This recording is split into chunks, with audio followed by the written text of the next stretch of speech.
Breadwinner ako, pero parang wala akong sariling life. Alam mo yung pakiramdam na hindi lang pangarap mo ang dala mo. Parang may nakaabang na inaasahan ka. Ikaw na ang bahala. Ikaw ang aahon sa pamilya natin. Biglang ang bigat ng success. Bakit parang hindi lang to para sa akin? Maraming magsasabi, normal lang yan. Family mo yan eh. At oo, totoo naman. Pero minsan, hindi lang siya simpleng pagtulong. Minsan, parang may nakadepending future sa'yo. Kahit gusto mong huminto saglit, parang hindi pwede. Kasi may umaasa. At hindi lang to tungkol sa sipag o diskarte. May mas malalim na dahilan kung bakit ganito kabigat. Narinig mo na ba to? Ikaw ang pag-asa namin. Ikaw na lang ang aasahan. Minsan joke lang, pero minsan hindi. At kahit hindi na ulit sabihin, dala mo na siya. Sa bawat desisyon, parang may nakasunod na expectation. Iba to sa utang na loob. Ang utang na loob galing sa past. Pero ito, tungkol sa future. Expectation siya. Nang balang araw, ikaw ang mag-aangat. Maganda pakinggan, pero mabigat dalhin. Hindi lang ikaw ang umaasa sa sarili mo. May ibang umaasa rin. Pinag-aral ka namin. Ginawa namin to para sa'yo. Hindi naman panunumbat, pero ramdam mo. Parang may kailangan kang suklian. May idea sa psychology na reciprocity. Yung natural na gusto mong bumawi kapag may tumutulong sa'yo. Sa atin, mas malalim siya.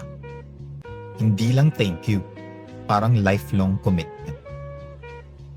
Hindi ka lang nagsusumikap, parang may binabayaran ka rin. May kailangan akong suklian. May gusto kang gawin, mag-shift ng career, magpahinga, sumubok ng ibang path, pero biglang papasok. Paano yung pamilya ko? Kaya kahit gusto mo, hindi mo magawa.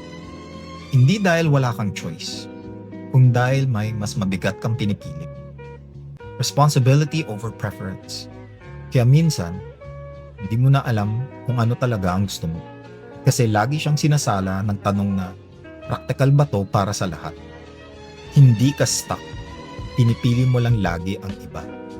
Hindi ko pwedeng piliin ang sarili ko. Kapag may kailangan sa bahay, ikaw ang una nilang iniisip. Kapag may problema, ikaw ang tatawagan. Unti-unti, nagiging normal. Hanggang sa hindi mo na napapansin, ikaw na yung sasalo. At dahil paulit-ulit, nagiging identity mo na siya. Hindi lang ikaw si ikaw. Ikaw yung aasahan, provider, solusyon.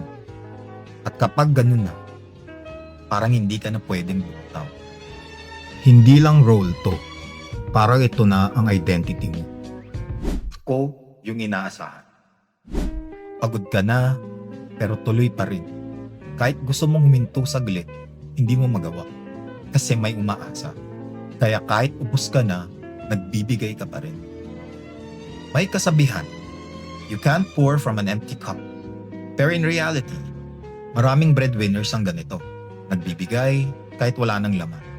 Hindi dahil gusto nila, kundi dahil pakiramdam nila kailangan. Sanay kang magbigay kahit upos ka na. Paano ka magbibigay kung wala ka nang natitira?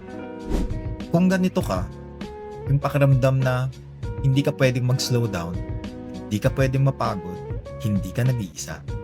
At hindi ibig sabihin nito na mahina ka. Ang ibig sabihin, marami kang dala.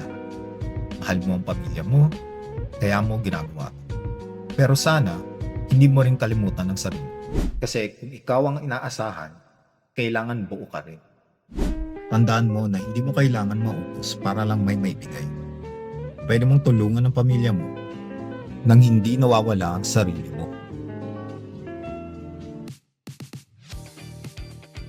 Saka ba sa mga breadwinners na nakaka-relate sa video na to?